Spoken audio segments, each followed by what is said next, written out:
अब वो परमात्मा कहता चारों युग में संत पुकारे और कूक कहा हम हेल रे, हीरे माणिक मोती बरस ये जग चुगता ढेल रे। चारों युग में संत पुकारे। कौन संत?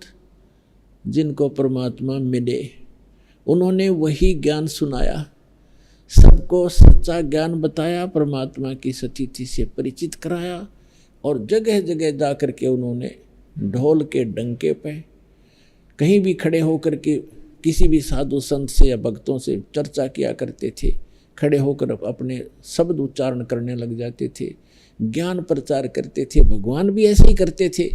ऋग्वेद मंडल नंबर 9 सूक्त 94 के मंत्र 1 में कहा कि वो परमात्मा जब यहाँ पृथ्वी पर आता है और एक कवियों जैसा आचरण करता हुआ घूमता फिरता है, लोकोक्तियों के माध्यम से ज्ञान बोलता है, दोहों के माध्यम से। ऋग्वेद मंडल नंबर 9 सूक्त 96 के मंत्र 16 से 20 में भी यही प्रमाण है कि वो कबीर देव, कबीर साहब नाम है उसका, और अपनी कबीर वाणी के द्वारा लोकोक्तियों के माध्यम से, दोहों के माध्यम से, शब्दों के माध्यम से, और ये जो शब्द सुनाते हैं राग पद्य भाग में, इनके माध्यम से ऊंचे स्वर में बोल बोल कर आवाज घूमता फिरता जैसे कवि आचरण करते हैं ऐसी लीला करता है। लेकिन वो भगवान होता है।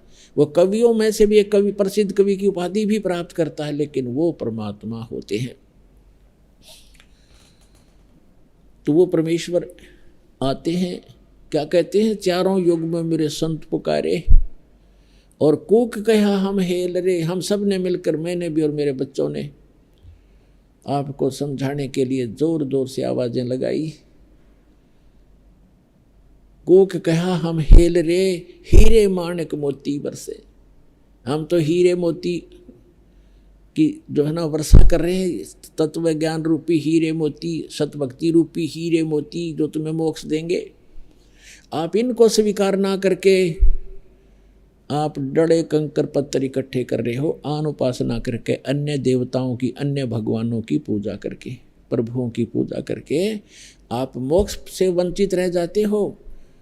आगे चल के आपके संग्रहित भक्ति धन का कोई लाभ नहीं होता, क्योंकि वो बहुमूल्य नहीं होती, वो कंकर पत्थर होते हैं। तो परमात्मा का ये समागम जो चल रहा है किस उपलक्ष्य में है कि वो परमात्मा यहाँ आते हैं, अपने बच्चों को ज्ञान सुनाते हैं, लेकिन हम अज्ञान से इतने अंधे कर दिए जाते हैं। अज्ञानी संतों, काल प्रेरित इन ऋषि महर्षि आचार्यों और शंकराचार्यों द्वारा हम पूर्ण परमात्मा की भक्ति ना करके अन्य देवताओं की या अन्य तीर्थ और मूर्तियों की पूजा पर लगे रहते हैं। हम अपने सदग्रंथों से भी अपरिचित होने के कारण भगवान को पहचान नहीं पाते थे। तो अब परमात्मा ने रजा की, आपको शिक्षित किया, इस दास को सर्व ज्ञान संपन्न किया और ऐसे इंस्ट्रूमेंट बना दिए कि अब कोई ये नहीं कह सकता कि रामपाल झूठ बोल रहा है, इसलिए सब चुप हैं। अब सबके ज्ञान की खाल तार दी दास ने, सबका ज्ञान दिखा दिया कि ये भी गलत बता रहा है, ये ऐसे बोल रहा है, वेद ऐसे बताते हैं, ये गीता को शिरोधार्य मानता है, गीता जी ऐसे बताते हैं, ये ऐसे बताता है। और जो पुराणों को मानने वाले, पुराणों का से परिचित नहीं, वो झूठ बोलते हैं, देखो पुराणों में क्या लिखा है। तब इन सबको सांप सूंघ गया और अब ये धीरे धीरे सभी पंथ और जितने भी आचार्य और शंकराचार्य आप पे फ्यूज हो जाएंगे। जितने भी संत पंथ हैं, इनका ज्ञान आपको सामने रूबरू कर दिया।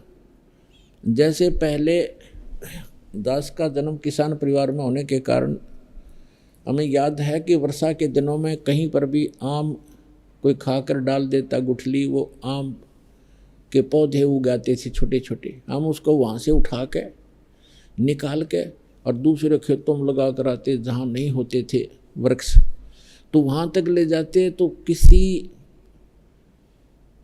पौधे की मिट्टी हट जाती जड़ों से, तो दूसरा साथी कहा करता तेरा ये पौधा ना उगे, ये लगा नहीं, क्योंकि भगवान ने, राम ने जड़ देख ली इसकी, राम ने जड़ दिखेगी।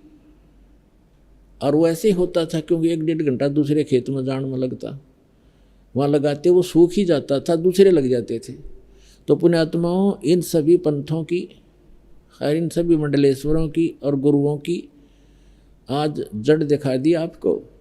ये थोड़े से दिन में सारे सूख जाएंगे कि सारी जनता यहाँ आ जाएगी, ये फ्यूज हो जाएंगे।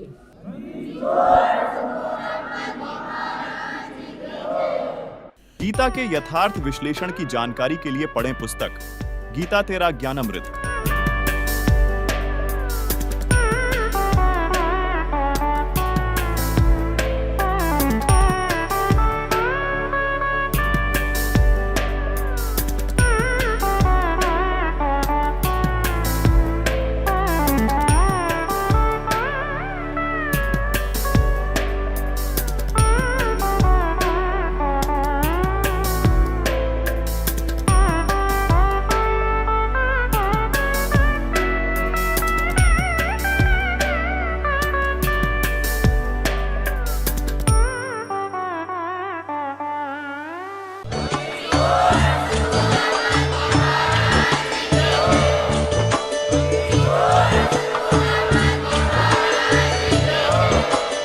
आप सुन रहे थे जगत गुरु तत्वदर्शी संत रामपाल जी महाराज जी के मंगल प्रवचन। अधिक जानकारी के लिए विजिट कीजिए हमारी वेबसाइट www.jagatgururampalji.org। संत रामपाल जी महाराज जी के शुभ आशीर्वाद से पूरे विश्व भर में 500 से भी ज्यादा नाम दीक्षा केंद्र हैं, जिन पर संत रामपाल जी महाराज जी द्वारा ऑनलाइन निशुल्क नाम दीक्षा दी जा रही है। अपने नजदीकी नाम दीक्षा केंद्र का पता करने के लिए संपर्क करें 8222880541।